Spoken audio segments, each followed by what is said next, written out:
parce que pour une fois, le démon dit vraiment la vérité. Je sais qui tu es, le Saint de Dieu, et c'est parfaitement vrai. Jésus est le Saint de Dieu. Alors pourquoi est-ce que Jésus demande au démon de se taire alors que pour une fois, il dit la vérité? Tout au long de l'évangile de Marc, tous les évangiles c'est présent, mais spécialement l'évangile de Marc, il y a ce qu'on appelle le secret messianique. Jésus demande qu'on ne divulgue pas qui il est vraiment. Mais dans cet évangile, on peut commencer à comprendre pourquoi Jésus demande aux démons de se taire. Parce que c'est vrai, les démons disent une vérité, tu es le Saint de Dieu. Mais il y a quelque chose qui accompagne cette parole que Jésus veut faire taire. Es-tu venu pour nous perdre? Jésus est le Saint de Dieu. Les démons le confessent, mais c'est une confession très particulière. C'est une confession de foi, si on peut parler de foi chez les démons, une confession de foi désespérée.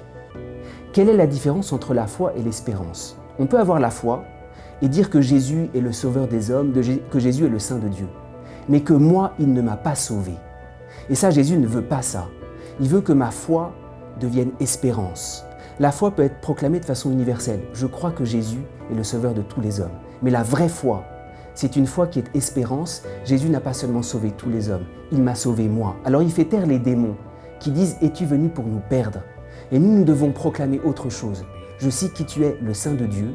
Tu n'as pas seulement sauvé tous les hommes au général. Tu m'as sauvé moi, seul, comme si j'étais l'unique pour toi.